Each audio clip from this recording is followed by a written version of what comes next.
मित्राणि नमस्कारः। नवमीकक्ष्यायाः मणिका इति पाठ्यपुस्तकस्य अनुशिक्षणे भवतां स्वागतम्। अद्य वयं 12 पाठस्य द्वितीयं भागं पठामः। पाठस्य नाम अस्ति कवयामि वयामि यामि। मित्राणि, पाठस्य प्रथमे भागे अस्माभिः पठितं यत् लक्ष्मीधरनामा कश्चिद् विद्वान् भोजस्य प्रशंसां करोति। तदा महाराज भोजः किं वदति इति अस्मिन् भागे पठामः। भोजः: अनुगृहीतोऽस्मि। कुतः समागमनम् अत्र भवताम्? राजा भोजः वदति, भवताम् आशीर्वादेन अहं धन्यः अस्मि। भवान् किमर्थम् अत्र समागतवान्? अनुगृहीतोऽस्मि इत्यत्र अनुगृहीतः अस्मि इति विच्छेदः। अनुगृहीतः इत्यत्र अनु उपसर्गः, ग्रहधातुः, क्तप्रत्ययः, पुल्लिङ्गं, प्रथमा विभक्तिः, एकवचनम् अस्ति। उपकृतः इत्यर्थः। अस्मि इत्यत्र अस् धातुः, लट्लकारः, उत्तमपुरुषः, एकवचनम् अस्ति। अहम् उपकृतः अस्मि इति भावार्थः। कुतः समागमनम् अत्र भवताम्? कुतः इति अव्ययपदं किमर्थम् अथवा कस्मात् इति अर्थं बोधयति। समागमनम् इत्यत्र सम् आगमनम् इति विच्छेदः अस्ति। आगतवान् इत्यर्थः। अत्र इति स्थानबोधकम् अव्ययपदम्, अर्थात् धारानगर्याम् इति। भवताम् इत्यत्र भवत् इति तकारान्तसर्वनामशब्दः, पुल्लिङ्गं, षष्ठीविभक्तिः, बहुवचनम् अस्ति। लक्ष्मीधरस्य इत्यर्थः। अधुना भावार्थम् अवगच्छामः। कः अनुगृहीतः अस्ति? राजा भोजः अनुगृहीतः अस्ति। किमर्थं राजा भोजः अनुगृहीतः अस्ति? लक्ष्मीधरस्य आशीर्वादं प्राप्तवान्, अतः राजा अनुगृहीतः अस्ति। महाराज भोजः किं पृच्छति? भवतः आगमनस्य किम् उद्देश्यम् इति महाराजः पृच्छति। लक्ष्मीधरः कथयति, राजन्, यत्र जलपूर्णं सरः भवति तत्र पक्षिणः स्वयं समायान्ति। अहमपि भवतां विद्यानुरागं, दानशीलतां च समाकर्ण्य समागतोऽस्मि। भवद्राज्ये निवस्तुम् इच्छामि। भो महाराज, यत्र जलाशयः भवति तत्र पक्षिणः स्वयमेव आगच्छन्ति। तथैव धारानगर्याः महाराज भोजः विद्यानुरागी, दानशीलः च अस्ति इति श्रुत्वा अहं भवतः राज्ये एव वासं कर्तुम् आगतः इति भावः। अधुना एकम् एकं वाक्यं पश्यामः। राजन्, यत्र जलपूर्णं सरः भवति तत्र पक्षिणः स्वयं समायान्ति। शब्दार्थान् पश्यन्तु। यत्र इति स्थानबोधकम् अव्ययपदं, यस्मिन् स्थाने इत्यर्थः। जलपूर्णं, जलेन पूर्णम् इति विग्रहः, जलभरितम् इत्यर्थः। सरः इत्यत्र सरस् इति सकारान्तनपुंसकलिङ्गशब्दः, प्रथमा विभक्तिः, एकवचनम् अस्ति। सरोवरः अथवा जलाशयः इत्यर्थः। पक्षिणः इत्यत्र पक्षिन् इति नकारान्तपुल्लिङ्गशब्दः, प्रथमा विभक्तिः, बहुवचनम् अस्ति, अर्थात् खगाः, यथा काकः, पिकः, चटकः, कपोतः इत्यादयः। समायान्ति इत्यत्र सम् तथा आ उपसर्गौ या धातुः लट्लकारः प्रथमपुरुषः बहुवचनं च वर्तते। इत्युक्ते आगच्छन्ति। इदानीं भावम् अवगच्छामः। के समायान्ति? पक्षिणः समायान्ति। पक्षिणः कथं समायान्ति? पक्षिणः स्वयं समायान्ति। पक्षिणः कुत्र स्वयं समायान्ति? पक्षिणः सरः स्वयं समायान्ति। पक्षिणः कीदृशं सरः स्वयं समायान्ति? पक्षिणः जलपूर्णं सरः स्वयं समायान्ति। अग्रिमं वाक्यं पश्यन्तु। अहमपि भवतां विद्यानुरागं दानशीलतां च समाकर्ण्य समागतोऽस्मि।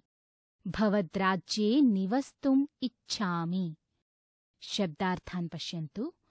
अहमपि इत्यत्र अहम् अपि इति विच्छेदः। अहम् इत्यत्र अस्मद् इति सर्वनामशब्दः प्रथमाविभक्तिः एकवचनम् अस्ति, अर्थात् लक्ष्मीधरः। अपि इति अव्ययपदं भी इति हिन्द्यर्थं बोधयति। भवताम् इत्यत्र भवत् इति तकारान्तसर्वनामशब्दः पुल्लिङ्गं षष्ठीविभक्तिः बहुवचनम् अस्ति, अर्थात् महाराजभोजस्य। विद्यानुरागम् इत्यत्र विद्यानुराग इति अकारान्तपुल्लिङ्गशब्दः द्वितीया विभक्तिः एकवचनम् अस्ति, इत्युक्ते विद्यां प्रति अत्यन्तस्नेहम्। दानशीलताम् इत्यत्र दानशीलता इति आकारान्तस्त्रीलिङ्गशब्दः द्वितीया विभक्तिः एकवचनम् अस्ति, अर्थात् दानस्य स्वभावम्। समाकर्ण्य इत्यत्र सम् तथा आ इति उपसर्गौ कर्णधातुः ल्यप्रत्ययः च वर्तते। श्रुत्वा इत्यर्थः। समागतोऽस्मि इत्यत्र समागतः अस्मि इति विच्छेदः वर्तते। समागतः इत्यत्र सम् आ इति उपसर्गौ गम् धातुः क्तप्रत्ययः पुल्लिङ्गं प्रथमाविभक्तिः एकवचनं च वर्तते। आगतवान् इत्यर्थः। अस्मि इत्यत्र अस् धातुः लट्लकारः उत्तमपुरुषः एकवचनम् अस्ति। हूँ इति हिन्द्यर्थः। भवद्राज्ये इत्यत्र भवतः राज्ये इति विच्छेदः भवति। भवतः इत्यत्र भवत् इति तकारान्तसर्वनामशब्दः पुल्लिङ्गं षष्ठीविभक्तिः एकवचनम् अस्ति। महाराजभोजस्य इत्यर्थः। राज्ये अर्थात् धारानगरे। निवस्तुम् इत्यत्र नि उपसर्गः वस् धातुः तुमुन् प्रत्ययः च वर्तते। निवासं कर्तुम् इत्यर्थः। इच्छामि इत्यत्र इच्छ धातुः लट्लकारः उत्तमपुरुषः एकवचनम् अस्ति। इच्छां करोमि इत्यर्थः। अधुना भावम् अवगच्छामः। कः समागतः अस्ति? लक्ष्मीधरः समागतः अस्ति। किं श्रुत्वा सः समागतः अस्ति? भोजस्य विद्यानुरागं दानशीलतां च समाकर्ण्य सः समागतोऽस्ति। कः भोजस्य राज्ये निवस्तुम् इच्छति? लक्ष्मीधरः भोजस्य राज्ये निवस्तुम् इच्छति। किमर्थं निवस्तुम् इच्छति? महाराजभोजः दानशीलः विद्यानुरागी च अस्ति, अतः निवस्तुम् इच्छति। भोजः ममैतत् सौभाग्यम् यद्भवादृशाः विद्वांसः मम पण्डितपरिषदं विभूषयेयुः। मन्त्रिणं प्रति मन्त्रिवरा नगरपालं समाहूय आदिश्यताम् यत् स लक्ष्मीधरविदुषे निवासव्यवस्थां कारयतु। नगरे कृतनिवासम् अपठितं जनं निस्सार्य तद्गृहे एष पण्डितवरः वासयितव्यः। भोजः वदति, इदं मम सौभाग्यम् अस्ति यत् भवतः सदृशः विद्वान् अस्माकं पण्डितसभायाः शोभा भविष्यति। तदा मन्त्रिणम् आहूय आदिशति यत् नगरे यः कोऽपि जनः अपठितः तं निष्कास्य पुनः एतस्य पण्डितस्य तत्र निवासं कारयतु इति भावार्थः। इदानीम् एकम् एकं वाक्यं पश्यामः। भोजः, ममैतत् सौभाग्यं यद्भवादृशाः विद्वांसः मम पण्डितपरिषदं विभूषयेयुः। शब्दार्थान् पश्यन्तु। ममैतत् इत्यत्र मम एतत् इति विच्छेदः अस्ति। मम इत्यत्र अस्मद् इति दकारान्तसर्वनामशब्दः षष्ठीविभक्तिः एकवचनम् अस्ति, अर्थात् महाराजभोजस्य। एतत् इत्यत्र एतद् इति दकारान्तसर्वनामशब्दः नपुंसकलिङ्गं प्रथमाविभक्तिः एकवचनम् अस्ति। लक्ष्मीधरस्य निवासः इति भावः। सौभाग्यम् इत्यत्र सौभाग्य इति अकारान्तनपुंसकलिङ्गशब्दः प्रथमाविभक्तिः एकवचनम् अस्ति, अर्थात् माङ्गलिकता। भवादृशाः इत्यत्र भवतः सदृशाः इति विग्रहः भवति। आपके जैसे इति हिन्द्यर्थः। विद्वांसः इत्यत्र विद्वस् इति सकारान्तपुल्लिङ्गशब्दः प्रथमाविभक्तिः बहुवचनम् अस्ति। पण्डिताः इत्यर्थः।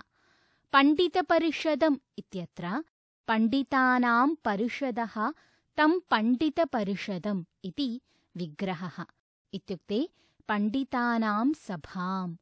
विभूषयेयुः इत्यत्र वि उपसर्गः भूष् धातुः विधिलिङ्लकारः प्रथमपुरुषः बहुवचनम् अस्ति। सुशोभितां कुर्युः। अधुना भावं जानीमः। के विभूषयेयुः? विद्वांसः विभूषयेयुः। कीदृशाः विद्वांसः विभूषयेयुः? भवादृशाः विद्वांसः विभूषयेयुः। भवादृशाः विद्वांसः कां विभूषयेयुः? भवादृशाः विद्वांसः पण्डितपरिषदं विभूषयेयुः। मन्त्रिणं प्रति, मन्त्रिवरा, नगरपालं समाहूय आदिश्यताम् यत् स लक्ष्मीधरविदुषे निवासव्यवस्थां कारयतु। अधुना अस्य वाक्यस्य शब्दार्थान् पश्यामः। मन्त्रिणं प्रति इत्यत्र मन्त्रिन् इति नकारान्तपुल्लिङ्गशब्दः द्वितीया विभक्तिः एकवचनम् अस्ति। मंत्री की ओर उन्मुख होकर इति अस्य भावार्थः। मन्त्रिवरा संबोधनपदम् इत्युक्ते अमात्य। नगरपालम् अर्थात् यः नगरं पालयति तं नगरपालम् अर्थात् नगररक्षकम्। समाहूय इत्यत्र सं तथा आ उपसर्गौ ह्वे धातुः ल्यप्रत्ययः च वर्तते। आह्वानं कृत्वा इत्यर्थः। आदिश्यताम् इत्यत्र आ उपसर्गः दिश् धातुः लोट्लकारः प्रथमपुरुषः एकवचनम् अस्ति। आदेशं ददातु इत्यर्थः।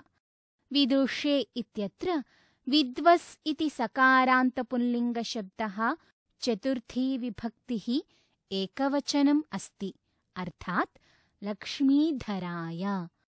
निवासव्यवस्थाम् इत्यत्र निवासव्यवस्था इति आकारान्तस्त्रीलिङ्गशब्दः द्वितीया विभक्तिः एकवचनम् अस्ति, अर्थात् आवासस्य व्यवस्थाम्। कारयतु इत्यत्र कृ धातुः निच् प्रत्ययः लोट्लकारः प्रथमपुरुषः एकवचनम् अस्ति। करवाये इति हिन्द्यर्थः। मित्राणि, अधुना वाक्यस्य भावम् अवगच्छामः। महाराजभोजः कम् आदिशति?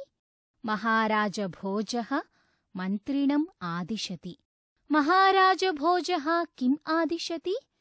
महाराजभोजः आदिशति नगरपालम् आहूय आदिश्यताम् इति। किम् आदिश्यताम्? लक्ष्मीधरविदुषे निवासव्यवस्थां कारयतु इति आदिश्यताम्। नगरे कृतनिवासम् अपठितं जनं निस्सार्य तद्गृहे एष पण्डितवरः वासयितव्यः। अस्य वाक्यस्य शब्दार्थान् पश्यन्तु। नगरे इत्यत्र नगर इति अकारान्तनपुंसकलिङ्गशब्दः सप्तमी विभक्तिः एकवचनम् अस्ति, अर्थात् धारानगरे। कृतनिवासम् इत्यत्र कृतः निवासः येन तम् इति विग्रहः अस्ति। वसन्तम् इत्यर्थः। रहने वाले को इति हिन्द्यर्थः। अपठितम् इत्यत्र न पठितं येन तम् अपठितम् इति विग्रहः। अशिक्षितम् इत्यर्थः। जो पढ़ा लिखा ना हो उसको इति अस्य हिन्द्यर्थः। निस्सार्य इत्यत्र निस् उपसर्गः सृधातुः निच् तथा ल्यप्रत्ययो च स्तः। निष्कासनं कृत्वा। तद्गृहे इत्यत्र तद्गृह इति अकारान्तनपुंसकलिङ्गशब्दः सप्तमी विभक्तिः एकवचनम् अस्ति, अर्थात् तस्य गृहे। एष पण्डितवरः इत्यत्र एषः पण्डितवरः इति विच्छेदः अस्ति, अर्थात् लक्ष्मीधरः। एषः इत्यत्र एतद् इति दकारान्तसर्वनामशब्दः नपुंसकलिङ्गम् प्रथमा विभक्तिः एकवचनम् अस्ति। अयम् इत्यर्थः। वासयितव्यः इत्यत्र वसधातुः निच् तव्यत् प्रत्ययौ च स्तः। वासः कारणीयः इत्यर्थः। अधुना भावम् अवगच्छामः। कः वासयितव्यः? पण्डितवरः वासयितव्यः। किं कृत्वा पण्डितवरः वासयितव्यः? निस्सार्य पण्डितवरः वासयितव्यः। कम् निस्सार्य पण्डितवरः वासयितव्यः? जनं निस्सार्य पण्डितवरः वासयितव्यः। कीदृशं जनं निस्सार्य पण्डितवरः वासयितव्यः? अपठितं जनं निस्सार्य पण्डितवरः वासयितव्यः। मन्त्री यथा आज्ञापयति देवः निष्क्रम्य पुनः नगरपालेन सह प्रविश्य। यथा आज्ञां ददाति महाराजः इति बहिः गत्वा पुनः नगरपालेन सह सभायां प्रवेशं करोति इति भावः। शब्दार्थान् पश्यन्तु। यथा इति अव्ययपदं जैसा इत्यर्थं बोधयति। आज्ञापयति इत्यत्र आ इति उपसर्गः ज्ञा इति धातुः णिच् प्रत्ययः लट्लकारः प्रथमपुरुषः एकवचनञ्च वर्तते। आज्ञां करोति इत्यर्थः। निष्क्रम्य इत्यत्र निस् उपसर्गः क्रम् धातुः ल्यप् प्रत्ययः च वर्तते। निर्गम्य अथवा बहिः गत्वा। पुनः इति अव्ययपदं फिर् इति हिन्द्यर्थं बोधयति। प्रविश्य इत्यत्र प्र उपसर्गः विश् धातुः ल्यप्रत्ययः च वर्तते। प्रवेशं कृत्वा इत्यर्थः। मन्त्री केन सह प्रविशति? मन्त्री नगरपालेन सह प्रविशति। अग्रे नगरपालः वदति यत् नगरपालः महाराज मन्त्रिवरस्य आदेशेन अहं समस्ते नगरे भ्रान्त्वा कमपि निरक्षरं मूर्खं वा जनं न अपश्यम्। कुत्र वासयितव्यः पण्डितवर्यः? मन्त्रिवरस्य आदेशं प्राप्य नगरपालः सम्पूर्णे नगरे भ्रमणं कृतवान्, परन्तु एकमपि अपठितं जनं न प्राप्तवान्। अतः एतस्य पण्डितवर्यस्य वासव्यवस्था कुत्र कर्तव्या इति नगरपालः वदति। अधुना शब्दार्थान् अवगच्छामः।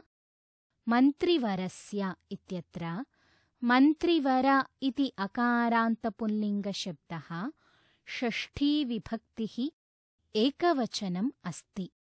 अमात्यस्य इत्यर्थः। मन्त्रिवर्गे इति हिन्द्यर्थः। आदेशेन इत्यत्र आदेश इति अकारान्तपुल्लिङ्गशब्दः तृतीया विभक्तिः एकवचनम् अस्ति। आज्ञया इत्यर्थः। भ्रान्त्वा इत्यत्र भ्रमधातुः क्त्वा प्रत्ययः च वर्तते। भ्रमणं कृत्वा इत्यर्थः। कमपि इत्यत्र कम् अपि इति विच्छेदः अस्ति। कोई भी इति हिन्द्यर्थः। कम् इत्यत्र किम् इति सर्वनामशब्दः पुल्लिङ्गं द्वितीया विभक्तिः एकवचनम् अस्ति। अपि इति अव्ययपदं भी इति हिन्द्यर्थं बोधयति।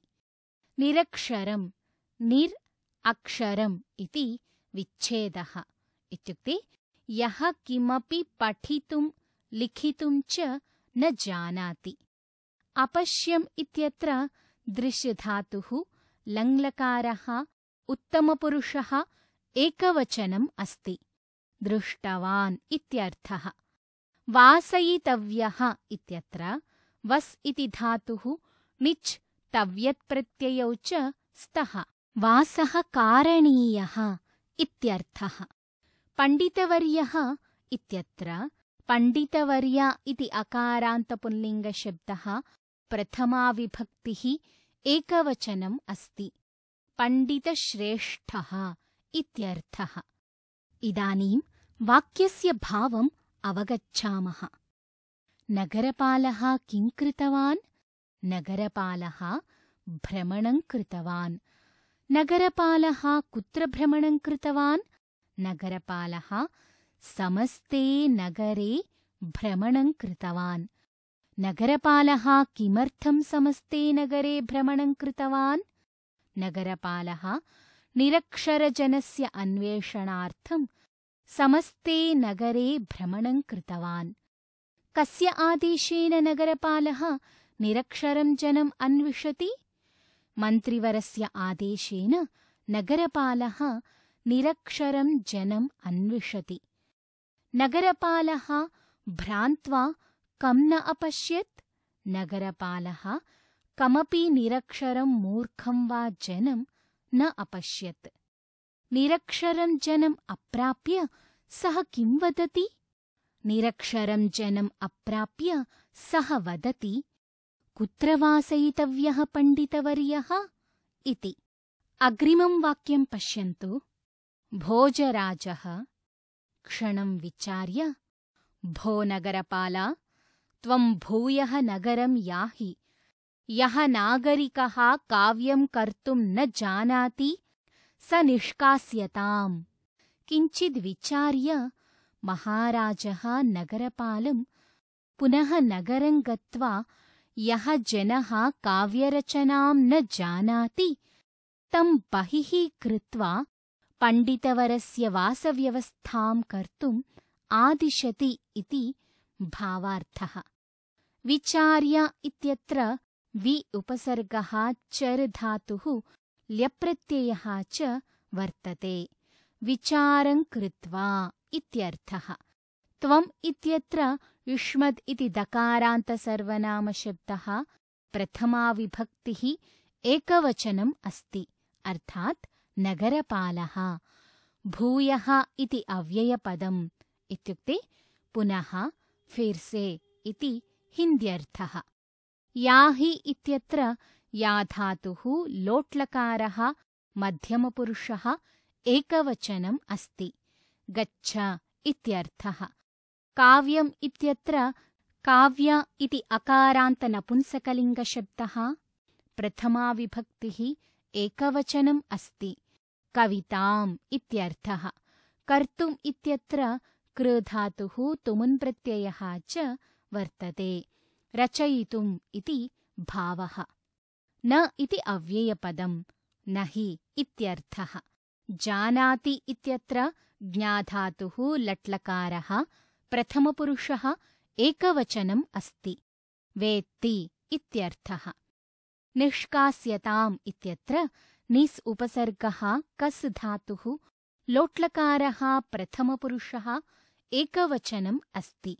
इत्युक्ते निष्कासनं क्रियताम् इति।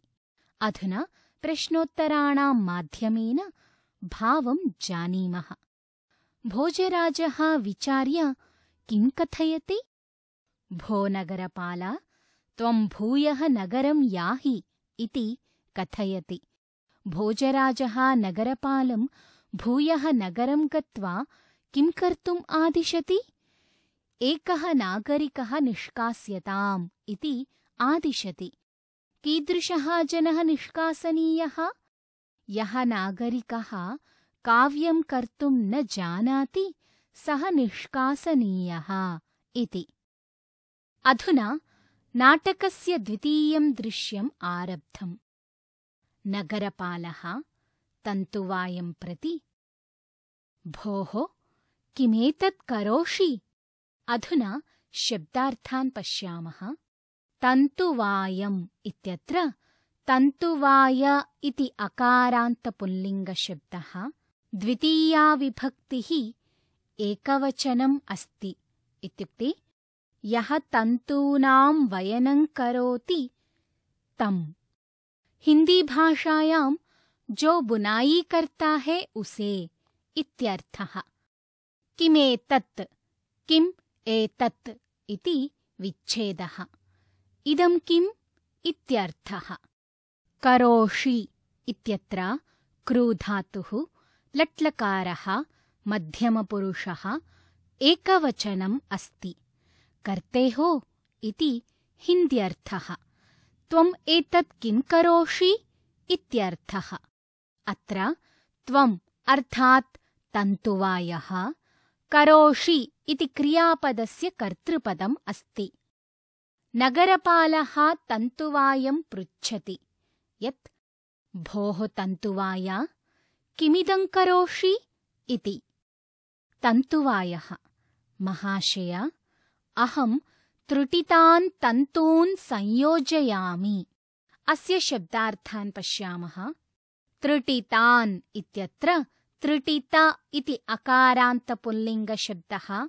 द्वितीया विभक्तिः बहुवचनम् अस्ति। खण्डितान् इत्यर्थः। टूटे हुए इति हिन्द्यर्थः। तन्तून् इत्यत्र तन्तु इति उकारान्तपुल्लिङ्गशब्दः। द्वितीया विभक्तिः बहुवचनम् अस्ति। सूत्राणि इत्यर्थः।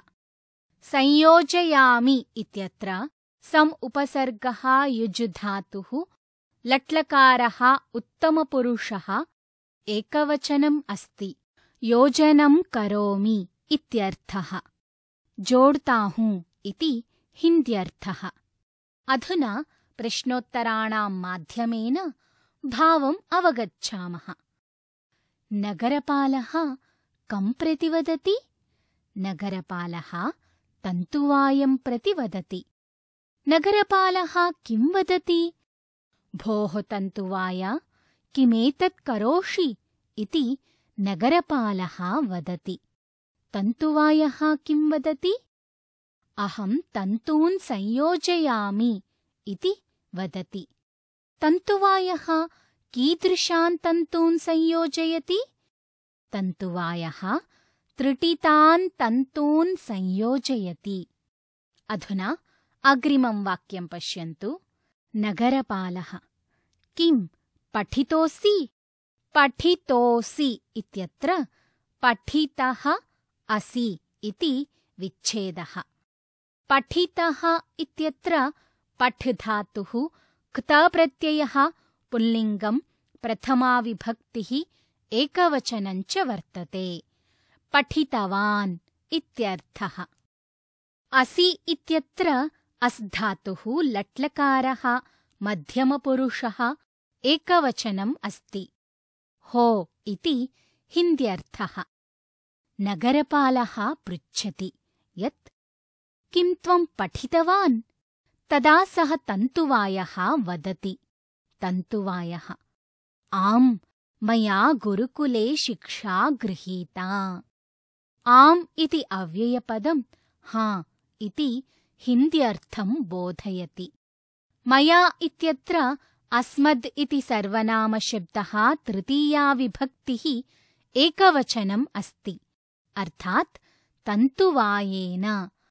गृहीता इत्यत्र ग्रहधातुः क्तप्रत्ययः स्त्रीलिङ्गं प्रथमाविभक्तिः एकवचनम् अस्ति। स्वीकृता इत्यर्थः। तन्तुवायः वदति यत् आम्, अहं गुरुकुले शिक्षां प्राप्तवान् इति वाक्यर्थः।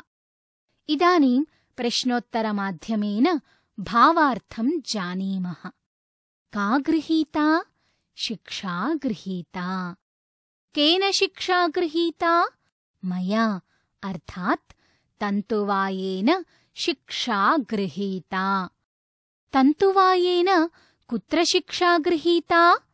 तन्तुवायेन गुरुकुले शिक्षा गृहीता। नगरपालः किं पृच्छति? किं त्वं पठितोऽसि इति नगरपालः पृच्छति। तन्तुवायः किमुत्तरं ददाति? आम्, मया गुरुकुले शिक्षा गृहीता इति तन्तुवायः वदति। नगरपालः पुनः पृच्छति। नगरपालः किं काव्यरचनां जानासि? किं त्वं काव्यनिर्माणं कर्तुं शक्नोति इत्यर्थः। जानासि इत्यत्र ज्ञाधातुः लट्लकारः मध्यमपुरुषः एकवचनम् अस्ति। जानते हो इति हिन्द्यर्थः। तदा तन्तुवायः वदति यत् तन्तुवायः पश्यतु एव भवान्, तन्तुसंयोजने व्यग्रोऽहं कथं काव्यं कुर्याम्। भवानेव पश्यतु, अहं तन्तूनां संयोजने व्यस्तः अस्मि। कथं तर्हि काव्यनिर्माणं कर्तुं शक्नोमि इति भावः। मित्राणि, अधुना वाक्यस्य शब्दार्थान् पश्यन्तु। पश्यतु इत्यत्र दृश्यधातुः लोट्लकारः प्रथमपुरुषः एकवचनम् अस्ति। अवलोकयतु इत्यर्थः। एव इति अव्ययपदं हि इति हिन्द्यर्थं बोधयति। भवान् इत्यत्र भवत् इति तकारान्तसर्वनामशब्दः पुल्लिङ्गं प्रथमाविभक्तिः एकवचनम् अस्ति, अर्थात् नगरपालः। तन्तुसंयोजने इत्यत्र तन्तूनां संयोजने इति विग्रहः। तन्तूनां योजने इत्यर्थः। व्यग्रोऽहम् इत्यत्र व्यग्रः अहम् इति विच्छेदः। अहं व्यस्तः अस्मि इत्यर्थः। कुर्याम् इत्यत्र कृधातुः विधिलिङ्लकारः उत्तमपुरुषः एकवचनम् अस्ति। कर्तुं शक्नोमि इति भावः। मित्राणि, अधुना वाक्यस्य भावम् अवगच्छामः। कः व्यग्रः अस्ति? तन्तुवायः व्यग्रः अस्ति। तन्तुवायः कस्मिन् कार्ये व्यग्रः अस्ति? तन्तुसंयोजने तन्तुवायः व्यग्रः अस्ति। नगरपालः किं पृच्छति? किं त्वं काव्यरचनां जानासि इति पृच्छति। तन्तुवायः किमुत्तरं दत्तवान्? तन्तुवायः उक्तवान् यत् पश्यतु एव भवान्, तन्तुसंयोजने व्यग्रोऽहम्, कथं काव्यं कुर्याम् इति। नगरपालः: तर्हि त्वया मया सह राजसभा गन्तव्या। त्वं काव्यनिर्माणं न जानासि, अतः मया साकं राजसभां चलतु इति भावः। अधुना शब्दार्थान् पश्यन्तु। तर्हि इति अव्ययपदं तो इति हिन्द्यर्थं बोधयति। त्वया इत्यत्र युष्मद् इति सर्वनामशब्दः तृतीया विभक्तिः एकवचनम् अस्ति, अर्थात् तन्तुवायेन। मया इत्यत्र अस्मद् इति सर्वनामशब्दः तृतीया विभक्तिः एकवचनम् अस्ति, अर्थात् नगरपालेन। सः इति अव्ययपदं साथ इति हिन्द्यर्थं बोधयति। राजसभा इत्यत्र राजसभा इति आकारान्तस्त्रीलिङ्गशब्दः प्रथमा विभक्तिः एकवचनम् अस्ति। गन्तव्या इत्यत्र गम् धातुः तव्यत्प्रत्ययः स्त्रीलिङ्गं प्रथमा विभक्तिः एकवचनं च वर्तते। गच्छेत् अथवा चलनीया इत्यर्थः। अधुना प्रश्नोत्तराणां माध्यमेन वाक्यस्य भावम् अवगच्छामः। का गन्तव्या? राजसभा गन्तव्या। केन राजसभा गन्तव्या? तन्तुवायेन राजसभा गन्तव्या। तन्तुवायेन केन सह राजसभा गन्तव्या? तन्तुवायेन नगरपालेन सह राजसभा गन्तव्या। किमर्थं तन्तुवायेन नगरपालेन सह राजसभा गन्तव्या? सः काव्यनिर्मातुं न जानाति, एतदर्थं तन्तुवायेन राजसभा गन्तव्या। तन्तुवायः: प्रसीदतु भवान्। तत्र गत्वा किं करिष्यामि? दयस्व, मयि दयस्व। तत्र गमनेन मम कार्यहानिः भविष्यति। तन्तुवायः भीतः जातः। सः अवदत्, भोः नगरपाला, कृपां करोतु। अहं राज्यसभां गत्वा किं करोमि? दयां करोतु। तत्र गमिष्यामि चेत् मम बहु हानिः भविष्यति इति वाक्यस्य भावः। इदानीं शब्दार्थान् पश्यन्तु। प्रसीदतु इत्यत्र प्र उपसर्गः सद् धातुः लोट्लकारः प्रथमपुरुषः एकवचनम् अस्ति। प्रसन्नः भवतु इत्यर्थः। तत्र इति स्थानबोधकम् अव्ययपदं राजसभाम् इत्यर्थं बोधयति। गत्वा इत्यत्र गम् धातुः क्त्वा प्रत्ययः अस्ति। गमनं कृत्वा। किम् इत्यत्र किम् इति सर्वनामशब्दः नपुंसकलिङ्गं प्रथमा विभक्तिः एकवचनम् अस्ति, इत्युक्ते क्या इति हिन्द्याम्। करिष्यामि इत्यत्र कृ धातुः लृट्लकारः उत्तमपुरुषः एकवचनम् अस्ति। करूङ्गा इति हिन्द्यर्थः। दयस्व इत्यत्र दयधातुः लोट्लकारः मध्यमपुरुषः एकवचनम् अस्ति। दयां करोतु इत्यर्थः। मयि इत्यत्र अस्मद् इति सर्वनामशब्दः सप्तमी विभक्तिः एकवचनम् अस्ति। तन्तुवाये इत्यर्थः। गमनेन इत्यत्र गमन इति नपुंसकलिङ्गशब्दः तृतीया विभक्तिः एकवचनम् अस्ति। गमनकारणेन इत्यर्थः। मम इत्यत्र अस्मद् इति सर्वनामशब्दः षष्ठी विभक्तिः एकवचनम् अस्ति, अर्थात् तन्तुवायस्य। कार्यहानिः इत्यत्र कार्यहानि इति इकारान्तस्त्रीलिङ्गशब्दः प्रथमा विभक्तिः एकवचनम् अस्ति। कार्यस्य हानिः इत्यर्थः। भविष्यति इत्यत्र भूधातुः लृट्लकारः प्रथमपुरुषः एकवचनम् अस्ति। होगी इति हिन्द्यर्थः। अधुना वाक्यस्य भावं जानीमः। का भविष्यति? कार्यहानिः भविष्यति। कस्य कार्यहानिः भविष्यति? मम अर्थात् तन्तुवायस्य कार्यहानिः भविष्यति। केन तन्तुवायस्य कार्यहानिः भविष्यति? गमनेन तन्तुवायस्य कार्यहानिः भविष्यति। कुत्र गमनेन तन्तुवायस्य कार्यहानिः भविष्यति? तत्र अर्थात् राजसभां गमनेन तन्तुवायस्य कार्यहानिः भविष्यति। राज्यसभां गमनेन किं भविष्यति? राज्यसभां गमनेन तन्तुवायस्य कार्यहानिः भविष्यति। तन्तुवायः किं वदति? तत्र गत्वा किं करिष्यामि?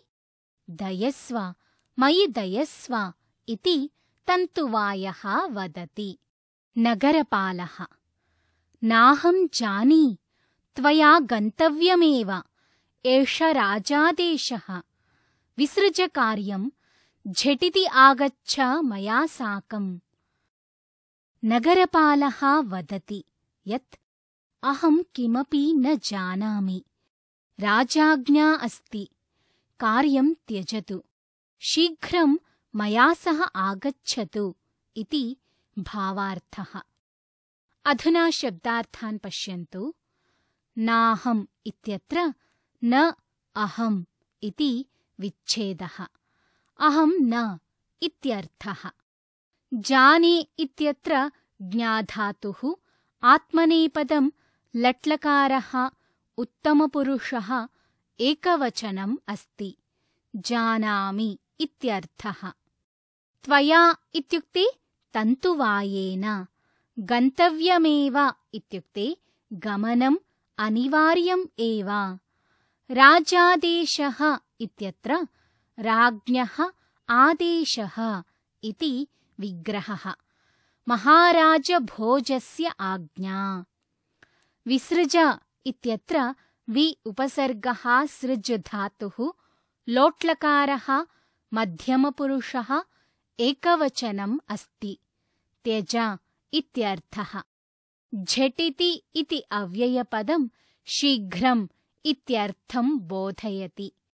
आगच्छ इत्यत्र आ उपसर्गः गम् धातुः लोट्लकारः मध्यमपुरुषः एकवचनम् अस्ति।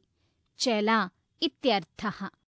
मया अर्थात् नगरपालेन, साकम् इति अव्ययपदं साथ इत्यर्थं बोधयति।